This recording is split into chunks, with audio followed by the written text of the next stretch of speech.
Las funciones de Rn en R, o en este caso de R3 en R, se pueden interpretar como campos escalares.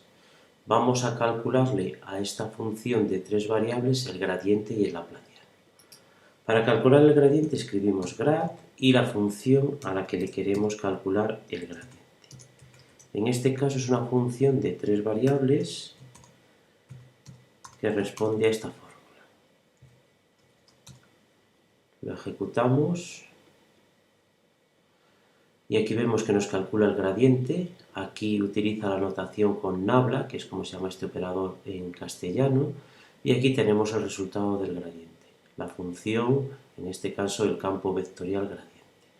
Aquí está entendiendo que x es la primera coordenada cartesiana y la segunda y z la tercera, que es lo que normalmente se entiende.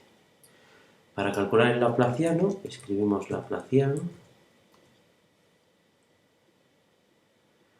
Y lo mismo, aquí tenemos, lo puedo interpretar como nabla al cuadrado o el operador laplaciano. En este caso el laplaciano de una función vuelve a ser un campo escalar. Aquí lo tenemos. Esto es una función de R3 en R3 que se puede interpretar como un campo vectorial. La vamos a copiar. 3x más y, z, 5 por x por y por z al cubo, 8x al cuadrado más 3z menos 7y. Para escribir un campo vectorial debemos escribir la primera función separada por una coma la segunda y la tercera. Y ahora ya podemos hacer operaciones sobre este campo. Lo primero, la divergencia. Con div se calcula la divergencia. La divergencia de un campo vectorial es una función escalar. Aquí lo interpreta como el producto escalar con el vector nabla, o una notación muy habitual, y aquí tenemos el resultado. Para calcular el rotacional tenemos que emplear las iniciales inglesas curl. Aquí de nuevo se interpreta que es el producto vectorial de nabla con el vector y nos da el producto vectorial, que en este caso es el campo rotacional. Bueno, y ahora aquí tenemos una expresión. Primero a un campo le calculamos el rotacional y luego le calculamos la divergencia. El cálculo vectorial está lleno de identidades donde aparecen expresiones de este tipo y se igualan a otro tipo de identidades. Pues vamos a calcular la divergencia del rotacional en general de un campo V. Bueno, pues aquí tenemos la divergencia del rotacional, aquí tenemos la fórmula y aquí vemos que esto, si vemos o asumimos que V, que es aquí, es un campo vectorial, pues siempre es cero. Si calculamos el rotacional y luego calculamos la divergencia a cualquier campo, nos sale cero. Un resultado suficientemente conocido. Vamos a ver cómo se calcula el rotacional, que se puede calcular con curl o con roll, del rotacional de V.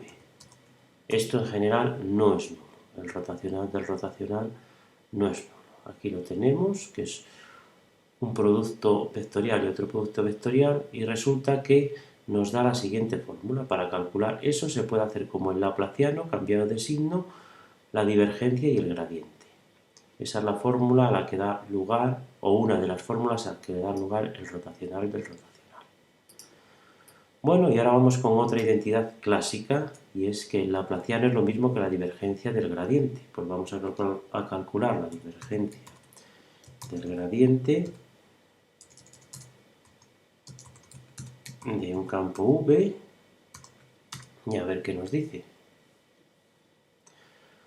Aquí lo tenemos, aquí, y aquí vemos que la divergencia del gradiente es lo mismo que el rotacional, que el laplaciano, perdón. Bueno, y ahora vamos con otra identidad clásica, y es que si un campo tiene potencial, o sea que si es el gradiente de una función, entonces su rotacional es nulo. Bueno, pues si un campo deriva de un potencial, será el gradiente de una cierta función.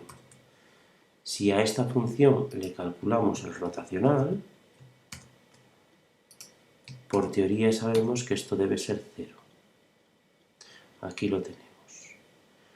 Bueno, y ahora vamos a hacer un cálculo del gradiente en esféricas. Todos los cálculos anteriores se pueden hacer en distintos tipos de coordenadas.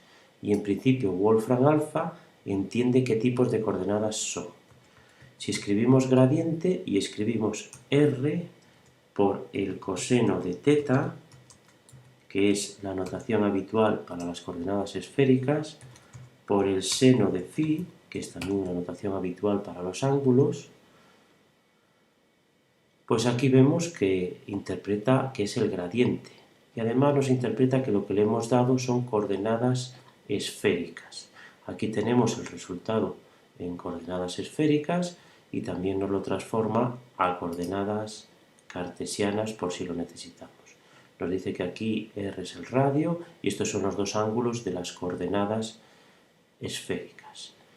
Nos recuerda aquí también cuáles son los cambios que se utilizan para transformar coordenadas cartesianas a coordenadas esféricas. Lo mismo se puede hacer con otros tipos de coordenadas y con otros operadores diferenciales.